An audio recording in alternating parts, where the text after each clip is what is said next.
Pour le diagnostic, finalement, c'est pas vraiment pour le confirmer, mais c'est une question que se posent à peu près tous les internes une fois dans leur vie, la nuit. C'est devant un homme de 28 ans qui n'a pas de facteur de risque cardiovasculaire, un tableau assez évocateur de myocardite. Il a une douleur, des symptômes viraux, et il a sur l'électrocardiogramme un sus-décalage du segment ST sans miroir. Est-ce qu'il faut appeler le coronarographiste? Est-ce qu'il faut commencer ce bilan, finalement, par faire une angiographie? Alors, on a quelques petites données de la littérature qui nous disent que quand les docteurs pensent que c'est une myocardite, ils se trompent une fois sur 5, et que donc c'est dangereux de jouer à ce jeu-là. Et alors, c'est toujours des histoires de chasse, mais c'est un patient de la réanimation qui avait été adressé par un autre centre pour une myocardite sous ECMO, et puis 19 ans, 80 000 de troponine, une dysfonction VG globale, et puis en fait, c'est une occlusion d'IVA. Et donc, finalement, l'algorithme pour choisir la coronarographie est assez simple. C'est de dire soit il y a une transaction qui est très claire chez un patient stable, jeune, sans facteur de risque, il n'y a pas de doute. On est aux heures ouvrables. On a une disponibilité pour avoir l'IRM rapidement ou le coroscanner. Et dans tous les autres cas, il faut faire l'angiographie. Ça va dans le sens des recommandations que je ne vous ai pas mis, mais les recommandations européennes ou américaines commencent le bilan en disant que d'abord, il faut éliminer la maladie coronaire. Ensuite, la biopsie. Alors la biopsie, c'est un vaste sujet. Merci Marc de ne pas avoir défloré complètement cette thématique. Alors, il y a des recommandations européennes que je vous ai mis à gauche en bleu, qui sont un petit peu hors sol. C'est les recommandations de Calforio de 2013, et qui disent, voilà, quand on a une myocardite, quelle est une dysfonction VG, pas de dysfonction VG, une fois qu'on a éliminé la maladie coronaire, il faut la biopsier. Alors, des biopsies, nous, on en fait. C'est pas rien. C'est une ponction fémorale en 7 French, et puis on a un petit biotome. Il y a des petites extrasystoles quand on met le biotome dans le cœur. La patiente, on a l'impression qu'on lui arrache un petit bout de cœur. Enfin voilà, on transpire parfois un petit peu. Il y a un risque qui n'est pas nul de tamponnade. Il y a un risque de BAV. Et pourtant, dans la littérature, on nous dit qu'il ne se passe jamais rien quand on fait une biopsie. Les taux rapportés par les Allemands et les Anglo-Saxons qui font des milliers de biopsies à toutes les CMD nous disent vraiment on a 0,5%, 0,3% de complications. Donc allez-y. Mais c'est toujours ceux qui en parlent le plus qui en font le moins, parce que finalement, quand on regarde aux États-Unis le nombre, ça c'est des données d'un registre national de myocardite, quand on voit le nombre de myocardites et le nombre de biopsies faites, on voit que ça représente moins de 4% des patients. Et donc finalement que la biopsie en pratique, elle est peu faite. Alors les recommandations, du coup, elles ont un petit peu évolué, probablement pour coller plus à la pratique et pour mieux cibler les patients qui devraient bénéficier de la biopsie.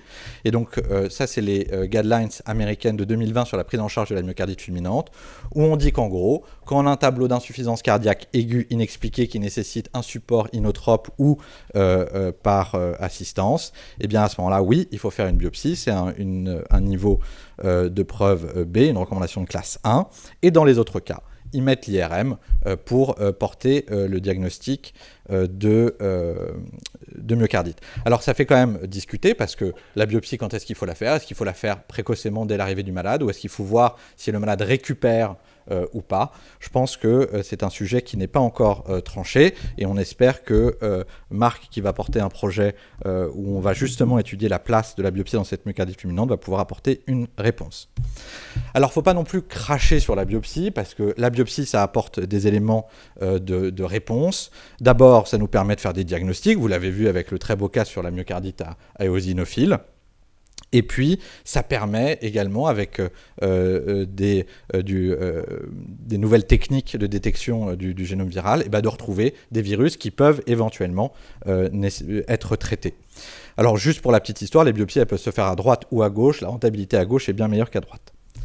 Et puis, vous le savez, on en a brièvement parlé, l'IRM, c'est le nouveau gold standard, notamment dans les myocardites que nous voyons, nous, aux soins intensifs, avec des critères qui ont été mis à jour en 2018, qui sont des critères de Lake-Louise upgradés, avec donc cette fois du mapping en T2, en T1, donc il faut de l'œdème, du rehaussement tardif, et puis il y a des critères qui permettent de porter le diagnostic avec une aire sous la courbe qui avoisine les 100%. Donc voilà, avec l'avènement de l'IRM, j'allais dire que porter le diagnostic de myocardite, c'est plus très compliqué.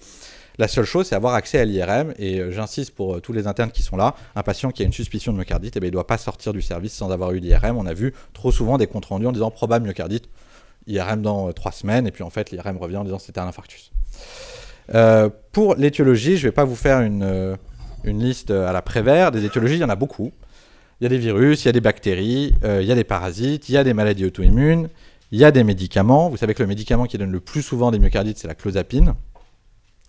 Et globalement, à la Pitié-Salpêtrière, parce qu'il y a un biais de recrutement, ce qu'on voit le plus, c'est des virus, c'est des maladies auto-immunes, et puis c'est des myocardites aux immune checkpoint inhibiteurs.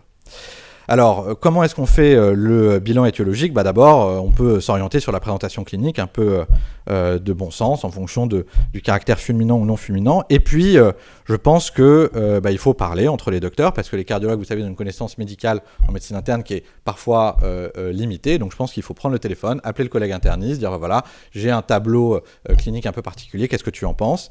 Et puis, il faut élaborer des protocoles locaux, puisque les capacités des virologues, des anapathes en fonction des centres est variable. Et donc je pense qu'il faut se mettre autour de la table, parce que quand on regarde les recommandations, ces mêmes recommandations un peu hors sol de 2013, on nous dit dans le bilan, alors il faut faire ces anticorps. Voilà. Alors ces anticorps, on ne peut pas les doser à la Pitié, par exemple. On ne peut pas les doser. Moi je suis allé voir le professeur Makoto, il a dit non, voilà, ça ne se dose pas. Voilà, et puis on ne sait pas bien sur quoi ça repose. Et puis on nous dit, dans ces mêmes guidelines, on nous dit les sérologies virales, la PCR virale, il ne faut pas les faire. Voilà. Et on nous dit le bilan immunologique, c'est 6 points d'appel. Donc le bilan que je vais vous montrer maintenant, qui est le nôtre, ça ne suit pas du tout les recommandations, et ce n'est pas bien grave. Donc on fait un peu de sérologie virale qui, je vous le concède, ne rapporte souvent pas grand-chose. Où on teste les virus qui donnent des myocardites, c'est-à-dire le groupe des herpesvirus, le parvovirus B19, les entérovirus. Et puis la grippe, en cette saison hivernale, un patient qui vient pour une myocardite, c'est bien quand même de lui faire un petit écouvillonnage à la recherche de la grippe, c'est autant que ça donne des myocardites graves. Pour ce qui est des bactéries, on recherche des choses, des maladies un peu bizarres, la maladie de Lyme, le mycoplasme pneumoniae. On a d'ailleurs dans le service une myocardite avec une sérologie pour mycoplasme pneumoniae qui est positive. On ne sait pas trop quoi en faire, mais on l'a traité quand même. Et puis, on fait un bilan immunologique assez poussé, finalement, et très systématique, même sans point d'appel. Où on a pour le lupus, pour la sclérodermie, pour les myosites, pour la polyarthrite rhumatoïde. Enfin, on cherche de façon assez exhaustive. Et puis même, on va jusqu'à doser l'enzyme de conversion pour la sarcoïdose. Je ne sais pas si c'est si utile que ça. Je crois que c'est un peu passé de mode. On en discutera tout à l'heure. Et puis, on fait même un phénotypage des lymphocytes, qui d'ailleurs, je vous le dis en passant, est assez utile pour stratifier et le risque du patient, et puis finalement l'étiologie, parce qu'on voit que les patients les plus graves, ils n'ont plus du tout de lymphocytes T dans le sang, parce que tous les lymphocytes T sont partis dans le cœur. Pour le pronostic, je vais passer rapidement pour vous dire que la chose pronostique la plus importante dans les myocardites, c'est aucun bilan qui peut vous l'apporter, finalement c'est la clinique, c'est est-ce qu'il y a une forme compliquée ou pas. Forme compliquée, c'est-à-dire il y a une dysfonction ventriculaire gauche, il y a un trouble du rythme ventriculaire, ces patients-là font des événements, les autres n'en font pas. Mais, et je pense qu'on peut retenir ça, faire l'IRM à 6 mois permet d'identifier des malades qui sont à plus haut risque de faire des événements notamment rythmiques, et c'est ceux chez qui une inflammation persiste à 6 mois sur l'IRM. Enfin, dans un algorithme savant, parce que je pense qu'il faut avoir fait beaucoup d'études pour le comprendre, c'est la reprise du sport chez le patient qui a fait une myocardite. Reprise du sport chez le patient qui a fait une myocardite, on nous dit qu'il faut faire un test d'effort. Voilà. Donc, si on doit résumer, la coronarographie quand on a un doute, très facilement, pas de biopsie si forme non compliquée, l'IRM toujours dès que possible. Globalement, on fait un bilan biologique large qui teste les virus, les maladies auto-immunes, l'IRM à 6 mois, un test d'effort et un Holter à 6 mois. Merci.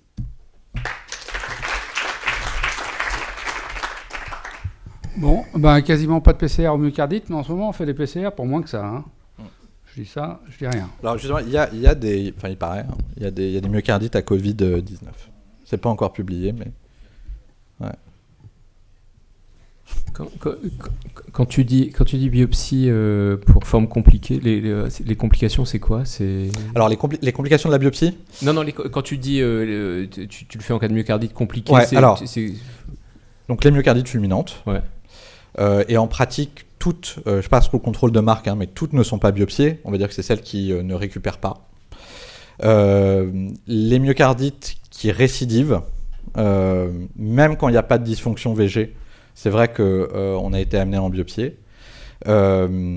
Enfin, quand il y a une dysfonction ventriculaire gauche qui s'installe, même quand il n'y a pas de tableau de choc, la myocardite qui a 40%, 35% de fraction d'éjection sans état de choc, quand on la revoit en consultation, oui, on a envie de la biopsier. Mais est-ce qu'elle vous manque la biopsie à vous dans nos discussions de ce dossier? On en parle quand même assez souvent, mais... Non, on en parle assez souvent. Après, on ne sait pas très bien quoi en attendre. On peut en dehors d'avoir trouvé des causes qui sont vraiment des causes qui peuvent aboutir à un traitement. La myocardite est assez urgente, mais c'est pas les maladies que nous on voit en tant qu'interniste, elles sont en réanimation. Et puis ce qu'a publié Mathieu Schmitt, c'est que globalement, quand elles sont en réanimation et qu'elles sont assistées, si on les traite, le seul moyen de les sauver, c'est de les transplanter, parce qu'on n'arrive pas à récupérer une fonction.